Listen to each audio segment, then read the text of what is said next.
Hello friends. ऐसे कई words हैं जो आपकी आंखों के सामने से सैकड़ों बार गुजरे हैं और आप उन्हें पहचानते भी हैं, लेकिन आप उनका इस्तेमाल कभी नहीं कर पाते हैं क्योंकि वो वर्ड्स आपको याद नहीं आते हैं और कई बार आपको उनका मीनिंग भी याद नहीं रहता है। ऐसे ही 20 वर्ड्स आपका इंग्लिश फ्लुएंसी कोच आज लेके आया है और मैं वादा करता हूं इन 20 वर्ड्स को आप जिंदगी में कभी नहीं भूलेंगे। तो चलिए आज की क्लास शुरू करते हैं। इम्बेजल। इम्बेजल का मीनिंग होता है गबन करना और स्पेलिंग है EMBEZZLE। इम्बेजल। A fugitive who embezzled from PNB was captured at his village। एक भगोड़ा अपने गांव पर पकड़ा गया जिसने पंजाब नेशनल बैंक से गबन किया था। एस्पियनाज। एस्पियनाज। एस्पियनाज का मीनिंग होता है जासूसी। A nuclear scientist and his wife were sentenced to 20 years for espionage। एक परमाणु वैज्ञानिक और उसकी पत्नी को जासूसी के लिए 20 साल की सजा दी गई। और दोस्तों मैं याद दिला दूं आपको, एस्पियनाज की स्पेलिंग है ESPIONAGE। ESPIONAGE espionage. Frail. Frail का मीनिंग होता है दुर्बल या अस्वस्थ और स्पेलिंग है FRAIL। FRAIL frail. His mother is still very frail after the surgery। Surgery के बाद उसकी मां अभी भी दुर्बल है। रीपकशन। रीपकशन का मीनिंग होता है दुष्परिणाम या दुष्प्रभाव और इसकी स्पेलिंग है REPERCUSSION। REPERCUSSION repercussion। His removal from Twitter will have serious repercussion। Twitter से उसका निकाले जाने के गंभीर दुष्प्रभाव होंगे। अनरूली। अनरूली का मीनिंग होता है बेकाबू और स्पेलिंग है UNRULY। UNRULY unruly। The audience turned into an unruly crowd। The audience turned into an unruly crowd। दर्शक गण एक बेकाबू भीड़ में तब्दील हो गए। अनकूथ। दोस्तों इसे अनकूथ पढ़ते हैं और स्पेलिंग है UNCOUTH। UNCOUTH अनकूथ और इसका मीनिंग होता है अशिष्ट या गंवार। Why are his supporters considered uncouth? उसके समर्थकों को गंवार या अशिष्ट क्यों समझा जाता है? अडर।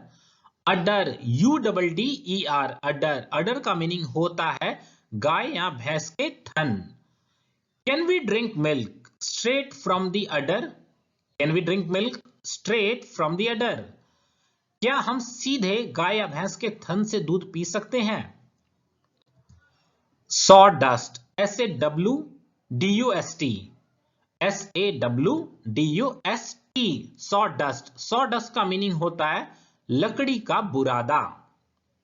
May I get some sawdust? क्या मुझे कुछ लकड़ी का बुरादा मिल सकता है? रीक। रीक का मीनिंग होता है दुर्गंध आना। His breath reeks of tobacco। His breath reeks of tobacco। उसकी सांस से तंबाकू की दुर्गंध आती है। ऑब्लिटरेट। ऑब्लिटरेट का मीनिंग होता है नामो निशान मिटा देना या नस्ते नाबूद कर देना। The new medicine will obliterate cancer। The new medicine will obliterate cancer। नई दवाई कैंसर का पूरी तरह से खात्मा कर देगी, मतलब कि कैंसर का नामो निशान मिटा देगी। ऑब्लिटरेट की स्पेलिंग है OBLITERATE। OBLITERATE obliterate. फेन। FEIGN फेन। FEIGN फेन। फेन का मीनिंग होता है बहाना बनाना मतलब कि नाटक करना बीमार होने का। He feigned stomach ache to avoid going to school. He feigned stomach ache to avoid going to school. उसने स्कूल ना जाने के लिए पेट दर्द का नाटक किया। Incinerate, incinerate, I-N-C-I-N-E-R-A-T-E, I-N-C-E-N-E-R-A-T-E। Incinerate का मीनिंग होता है जला के राख कर देना। She incinerated a couple and their newborn baby. She incinerated a couple and their newborn baby. उसने एक दंपत्ति और उनके नवजात शिशु को जला के राख कर दिया। Dredge something up. Dredge something up एक फ्रेजल वर्ब है जिसका मीनिंग होता है गड़े मुर्दे उखाड़ना। There is no need to dredge up anything about my private life. There is no need to dredge up anything about my private life. मेरे व्यक्तिगत जीवन से कोई भी गड़ा मुर्दा उखाड़ने की आवश्यकता नहीं है। और ड्रेज की स्पेलिंग होती है दोस्तों D-R-E-D-G-E, D-R-E-D-G-E, dredge. Tether, tether का मीनिंग होता है पगहा। पगहा उस रस्सी को कहते हैं जिससे पालतू जानवर जैसे कि गाय भैंस आदि को बांधा जाता है। Tie that tether, उस पगहे को बांध दो। और टेदर की स्पेलिंग है T-E-T-H-E-R, T-E-T-H-E-R। Unassuming, unassuming का मीनिंग होता है ऐसा व्यक्ति जिसे किसी बात का कोई घमंड नहीं है। My father was an unassuming man. My father was an unassuming man.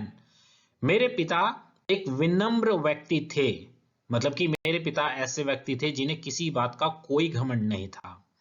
और unassuming की स्पेलिंग होती है U-N-A-S-S-U-M-I-N-G, U-N-A-S-S-U-M-I-N-G, unassuming। Persevere, परसीवियर का मीनिंग होता है किसी भी काम को करने या उसके सफल होने तक उसमें लगे रहना। और इसकी स्पेलिंग है P-E-R-S-E-V-E-R-E, P-E-R-S-E-V-E-R-E। अब देख सकते हैं परसीवियर की स्पेलिंग में केवल एक ही वोवल आया है ई। पी के बाद ई है, एस के बाद ई है, वी के बाद ई है और आर के बाद भी ई है। How to teach children to persevere. How to teach children to persevere. बच्चों को किसी काम को करने या उसमें सफल होने में प्रयत्न करना कैसे सिखाएं। मैस्कॉट, मैस्कॉट का मीनिंग होता है सौभाग्यप्रद, मतलब कि ऐसा व्यक्ति, पशु या कोई चीज जिसे हम अपने लिए लकी मानते हैं कि मतलब उसके हमारे जीवन में होने से हमारे साथ अच्छा ही होगा, हम ऐसा मानते हैं। ऐसे व्यक्ति, पशु या चीज को मैस्कॉट कहते हैं। My friend is my mascot. मेरा दोस्त मेरे लिए सौभाग्यप्रद है या मेरा दोस्त मेरा सौभाग्यप्रद है, मतलब कि मैं अपने दोस्त को अपने लिए लकी मानता हूं। जोल्ट, जोल्ट का मीनिंग होता है धक्का खाना या धक्का देना, झटका खाना या झटका देना भी कहते हैं। The bus jolted along the bumpy road. The bus jolted along the bumpy road. बस उबड़ खाबड़ सड़क पर धक्के या झटके खाती रही। जोल्ट की स्पेलिंग है J-O-L-T। Orchard, orchard, O-R-C-H-A-R-D, O-R-C-H-A-R-D, orchard. Orchard का मीनिंग होता है फलों का बाग। I recently visited an apple orchard. मैंने हाल ही में फलों के बाग में गया था।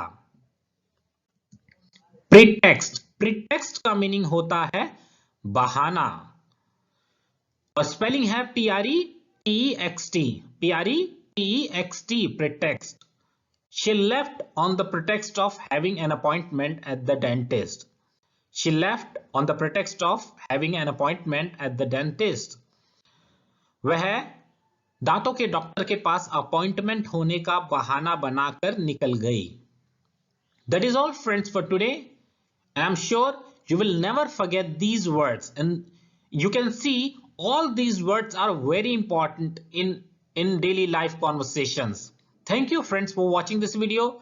Bye, friends.